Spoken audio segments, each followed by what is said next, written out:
Beralih ke sorotan lainnya, saudara, pasca penganiayaan hingga berujung tewasnya santri asal Palembang, Pondok Pesantren Darussalam Gontor di Ponorogo, Jawa Timur, menyatakan sedang mengevaluasi pola pembinaan dan akan merestrukturisasi sistem. Pihak pengelola Pondok Pesantren Gontor berjanji akan merestrukturisasi sistem pendidikan dan pengasuhan yang berpotensi disalahgunakan oleh para santri senior. Salah satu yang mendasar adalah menggelar pengadilan untuk penegakan disiplin pondok dan akan digelar secara terbuka. Pengawasan dan pengasuhan untuk para santri senior juga ditingkatkan agar peristiwa serupa tidak terulang.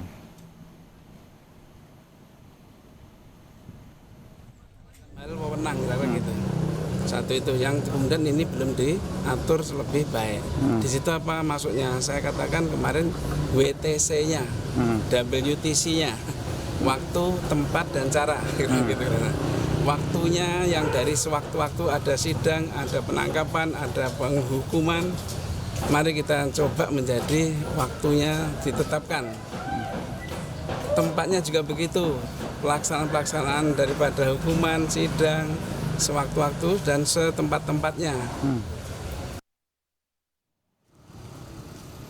Polres Ponorogo memastikan terus mendalami kasus ini, termasuk memeriksa para dokter rumah sakit Yasfin Gontor dan para ustadz pengasuh terkait dugaan keterlibatan dalam penerbitan surat kematian korban. Rencananya hari ini pengacara keluarga korban akan mendatangi Polres Ponorogo untuk melaporkan pihak yang diduga terkait dengan kasus tewasnya korban santri asal Palembang. Dokter ataupun siapapun yang kita periksa, tahap kepolisian, langkah kepolisian yang prosesnya ini membutuhkan legal standing, jadi kita harus betul-betul sesuai dengan tahapan maupun proses koridor hukum, kaidah hukum yang ada. Yang pasti sudah kita periksa semuanya, bagian staf pengasuhan maupun dokter yang ada maupun nakes yang ada. Potensi ataupun tindak pidana yang berkaitan dengan kasus tersebut ini sedang berproses, nanti kita sampaikan untuk perkembangannya. Rekonstruksi kasus tewasnya santri Pondok Modern Darussalam Gontor Ponorogo digelar Rabu kemarin. 50 adegan diperagakan, termasuk proses penganiayaan hingga saat korban dibawa ke rumah sakit. Rekonstruksi digelar secara tertutup karena melibatkan satu tersangka dan saksi yang masih di bawah umur. Dari proses rekonstruksi diketahui 4 orang ikut mengevakuasi korban menggunakan becak dari lokasi kejadian menuju rumah sakit. Sebelumnya diketahui motif penganiayaan santri Pondok Pesantren Gontor karena salah paham antar korban dan kakak kelas akibat tidak membawa peralatan kemah lengkap. Beberapa temuan baru juga pada rekonstruksi hari ini, bahwa pada saat membopong jenazah ternyata 4 orang. Kemarin pada saat prarekon hanya 3 orang. Informasi terkini kasus kematian santri di Pondok Pesantren Darussalam Gontor di Ponorogo, Jawa Timur, kita tanyakan jurnalis Kompas TV Hendras Setiawan.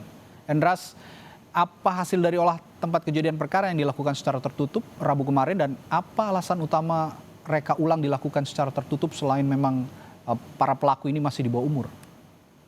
Ya, selamat siang Radi dan saudara. Memang kemarin telah dilakukan rekonstruksi dengan 2 tersangka mantan santri Pondok Modern Darussalam Gontor di kompleks. Setidaknya ada 2 tempat kemarin yang menjadi fokus utama proses rekonstruksi, yaitu di kompleks Gedung Pramuka, di Gedung 17 Agustus dan juga di IGD Rumah Sakit Yasfin Gontor. Nah, pihak kepolisian dan juga pihak pondok memang menggelar rekonstruksi ini secara tertutup karena salah satu alasannya adalah 1 tersangka masih di bawah umur dan juga 2 saksi korban juga masih di bawah umur. Artinya mereka masih kelas 5 Pondok Modern Darussalam Gontor yang setara dengan kelas 2 SMA. Nah, selain itu juga proses ini dilakukan tertutup karena dianggap proses saat ini Gontor diketahui memang ada 4.500-an santri berada di kompleks Gontor ini yang saat ini tengah menjalani ujian dan dikhawatirkan kalau ini digelar secara terbuka juga mengganggu proses belajar, proses ujian di Pondok Pesantren Gontor. Nah, salah satu temuan yang menarik dari rekonstruksi kemarin adalah adanya penambahan saksi. Artinya proses pertama mengevakuasi korban dari ruang penganiayaan itu menuju ke IGD awalnya dalam keterangan adalah 2 tersangka, namun 2 saksi korban itu juga ternyata turut membantu kedua tersangka mengevakuasi korban yang sudah tidak sadarkan diri dan konon sudah meninggal di lokasi kejadian, dibawa ke IGD Rumah Sakit Yasin Gontor. Begitu, Radit. Ya, Hendras, apakah selain tersangka yang masih di bawah umur, ini nantinya akan ada tersangka lain dari pihak pengelola pondok pesantren, karena memang pengelola ini juga sepertinya diminta pertanggungjawabannya oleh pihak penegak hukum? Ya, dari awal, dari setelah penetapan tersangka khususnya, Kapolda Jawa Timur juga sudah mulai menegaskan bahwa proses pemeriksaan, proses hukum dari kasus Gontor ini masih terus berlanjut. Nah, kepolisian juga saya konfirmasi hingga tadi pagi juga menyampaikan bahwa masih terus mendalami kasus ini, termasuk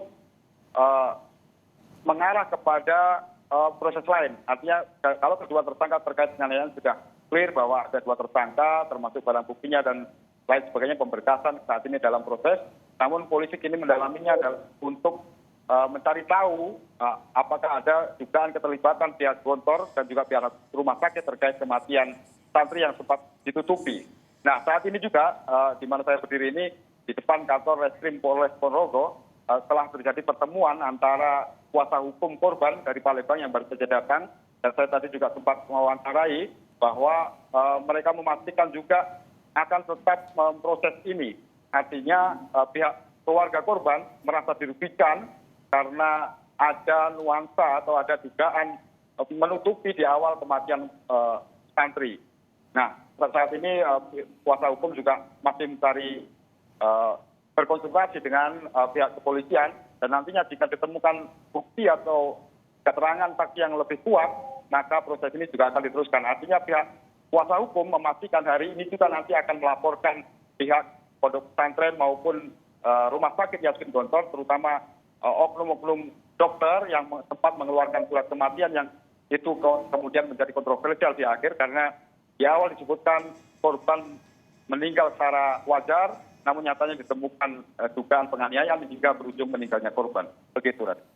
Ya, Hendras, sedikit soal otopsi yang kemarin sudah dilakukan. Apakah Anda sudah punya informasi hasilnya seperti apa otopsi yang kemarin dilakukan ini? Ya, tepat hari ini sebenarnya tepat pekan proses otopsi yang dilakukan dan ekshumasi di Palembang. Namun secara resmi kepolisian hanya menemukan temuan di awal adalah adanya luka memar di dada akibat tendangan maupun benda tumpul. Nah, itu secara resmi memang hasil otopsi itu belum dikeluarkan hingga hari ini. Mungkin siang ini kepolisian juga rencananya konon akan menyampaikan hasil secara resmi dari kedokteran forensik. Begitu, Radit.